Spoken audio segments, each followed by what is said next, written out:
ಪ್ರತಿ ಪ್ರಸ್ಥಾನ ಪದ್ಧತಿಯ 19ನೆಯ ಶ್ಲೋಕದಲ್ಲಿ, ಅಂದರೆ ಪಾದುಕಾ ಸಹಸ್ರದ 139ನೆಯ ಶ್ಲೋಕದಲ್ಲಿ, ಲೋಕವನ್ನೆಲ್ಲ ಕಾಪಾಡುವ ಪಾದುಕೆಯನ್ನ ಸ್ತೋತ್ರ ಮಾಡ್ತೀನಿ ಅಂತಾರೆ ದೇಶಿಕರು.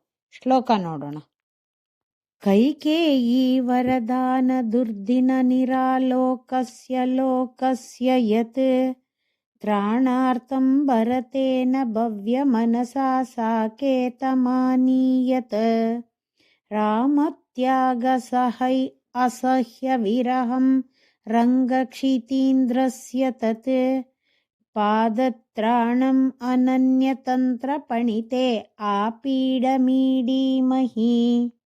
ಯತ್ ಯಾವ ಪಾದುಕೆಯಾದುದು ಭವ್ಯ ಮನಸ ಒಳ್ಳೆಯ ಮನಸ್ಸುಳ್ಳ ಭರತೇನ ಭರತನಿಂದ ಕೈಕೇಯಿ ಕೈಕೇಯಿಗೆ ವರದಾನ ವರವನ್ನ ಕೊಡುವುದೆಂಬ ದುರ್ದಿನ ಸೂರ್ಯನು ಮರೆಯಾದ ದಿನದಲ್ಲಿ ನಿರಾಲೋಕಸ್ಯ ಬೆಳಕಿಲ್ಲದಿರುವ ಲೋಕಸ್ಯ ಲೋಕದ ತ್ರಾಣಾರ್ಥಂ ರಕ್ಷಣೆಗಾಗಿ ಸಾಕೇತಂ ಅಯೋಧ್ಯ ಪಟ್ಟಣವನ್ನ ಆನೀಯತ ಸೇರುವುದಾಗಿ ಮಾಡಲ್ಪಟ್ಟಿತೋ ರಾಮತ್ಯಾಗ ಸಹೈಹಿ ಶ್ರೀರಾಮನನ್ನ ಬಿಟ್ಟು ಅಗಲಿಕೆಯನ್ನ ಸಹಿಸಿಕೊಂಡವರಿಂದ ಅಸಹ್ಯ ವಿರಹಂ ಸಹಿಸಿಕೊಳ್ಳಲು ಸಾಧ್ಯವಾಗದಿರುವ ಅಗಲಿಕೆಯನ್ನುಳ್ಳ ಅನನ್ಯತಂತ್ರ ಒಬ್ಬರಿಂದ ಮಾಡಲಾಗದ ಪಣಿತೇಹೆ ವಾಕ್ಕಾದ ವೇದಕ್ಕೆ ಆಪೀಡಂ ತಲೆಗೆ ಅಲಂಕಾರವಾಗಿರುವ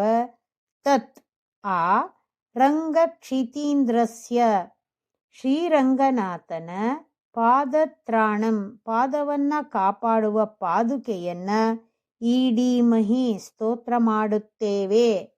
ದಶರಥ ಕೈಕೇಯಿಗೆ ವರಗಳನ್ನ ಕೊಟ್ಟ ದಿನ ಲೋಕದಲ್ಲಿ ಕತ್ತಲು ಆವರಿಸಿತು, ದುಃಖವೆಂಬ ಇರುಳು ಆವರಿಸಿತು. ಲೋಕಕ್ಕೆ ಬೆಳಕು ನೀಡಿ ಕತ್ತಲನ್ನ ಕಳೆಯಲು ಅತ್ಯಂತ ಒಳ್ಳೆಯ ಮನಸ್ಸುಳ್ಳ ಭರತ ಪಾದುಕೆಯನ್ನ ತೆಗೆದುಕೊಂಡು ಬಂದ. ಶ್ರೀರಾಮನ ಅಗಲಿಕೆಯಿಂದ ನೊಂದಿದ್ದ ಲೋಕದ ಜನರು ಪಾದುಕೆಯಿಂದಾಗಿ ಆ ಅಗಲಿಕೆಯನ್ನ ಸಹಿಸಿಕೊಳ್ಳಲು ಸಾಧ್ಯವಾಯಿತು. ಪಾದುಕೆಯ ಅಗಲಿಕೆಯನ್ನ ಲೋಕವು ಸಹಿಸಲು ಸಾಧ್ಯವಿಲ್ಲವೆಂದೇ ಪಾದುಕೆ ಶ್ರೀರಾಮ ಹಿಂತಿರುಗುವ ತನಕ ಲೋಕವನ್ನ ಕಾಪಾಡಲು.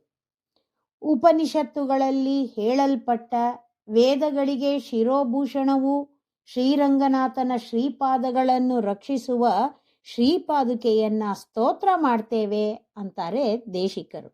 ಆಚಾರ್ಯರುಗಳ ಉಪದೇಶದಿಂದ ಜನಗಳಿಗೆ ಭಗವಂತನ ಅರಿವಾಗಿ ಕ್ಷೇಮವು ಉಂಟಾಗುತ್ತದೆ. ಆಚಾರ್ಯರುಗಳನ್ನ ಬಿಟ್ಟು ಅಗಲಿರುವುದು ಜನಗಳಿಗೆ ಅತ್ಯಂತ ಕಷ್ಟವಾಗಿರುತ್ತದೆ.